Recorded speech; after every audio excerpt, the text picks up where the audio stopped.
Holidays-nale, adu namma GT Holidays da. GT Holidays, South India's #1 travel brand. You know you are special when you're with GT Holidays.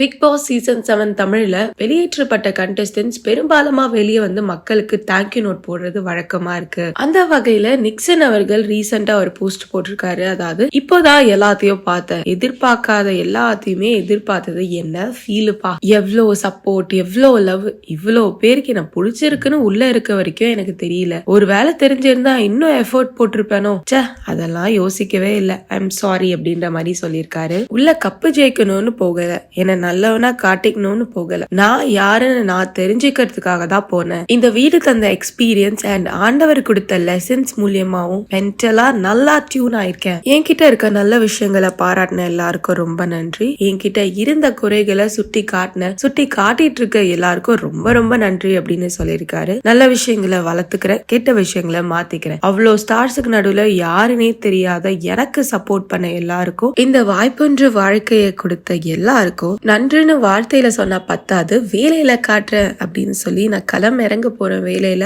அதுதான் நீங்க காட்டின love and சப்போர்ட்டுக்கு நான் திரும்ப கொடுக்கற மாதிரி இருக்கும் இல்லையா. சோ உங்களை என்னைக்குமே டிசப்பாயிண்ட் பண்ண மாட்டேன். என்னோட டேலண்ட்ஸ் வச்சு நான் எப்படி வளரணும், நான் எப்படி உங்களை சந்தோஷப்படுத்த போறேன் அப்படின்றதான் பார்க்க போறேன் அப்படின்ற மாதிரி பாசிட்டிவா ஒரு தேங்க்யூ நோட் போட்டிருக்காரு நிக்சன் அவர்கள். அண்ட் அது மட்டும் இல்லாம ரீசெண்டா எவிக்ட் ஆன சரண விக்ரம், நிக்சன் அண்ட் ஜோவிகா அவர்கள் 3 பேரும் சேர்ந்து பயங்கரமா மீட் பண்ணி வெளியே போய் என்ஜாய் பண்ணிருக்காங்க அவங்களோட மீல் எல்லாமே அப்படின்ற மாதிரி தெரியுது. சோ உங்களுக்கு நிக்சன் அவர்களை எவ்வளவு பிடிக்கும், அவங்கள இந்த பிக் பாஸ் வீட்ல எவ்வளவு மிஸ் பண்ணுவீங்க அண்ட் அவங்களோட ஃபியூச்சர் நல்லா இருக்கணும் அப்படின்னு சொல்லி விஷ் பண்ணீங்கன்னா எங்களோட கமெண்ட் பாக்ஸ்ல எல்லாத்தையும் மென்ஷன் பண்ணுங்க. லிட்டில் டாக்ஸ்க்கு மறக்காம சப்ஸ்கிரைப் பண்ணிடுங்க, அந்த பெல் பட்டனை பிரஸ் பண்ணிடுங்க. அண்ட் இப்போ நிறைய பேரால பேசப்பட்ட ஒரு டாபிக் என்ன அப்படின்னா, நீங்க எவிக்ட் ஆகும்போது அவர் வந்து கடைசியா கூட மாயா அப்படின்னு சொல்லி கூப்பிட்டு ரொம்ப அன்பா பேசியிருந்தாரு. அண்ட் அந்த இடத்துல அப்படி ரியாக்ட் பண்ணிருக்க வேணாம்னு தோணுச்சு. நான் அவட்ட போய் கேட்கணும்னு இருக்கேன். நான் நிறைய வாட்டி எலிமினேஷன்ல இருந்து அவனை சேவ் பண்ணியிருக்கேன் அப்படின்ற ஒரு பாயிண்ட்டை அவங்க ரொம்ப ஸ்ட்ராங்காக முன் வச்சிருந்தாங்க. நோட்டீஸ் பண்ணேன் நான்.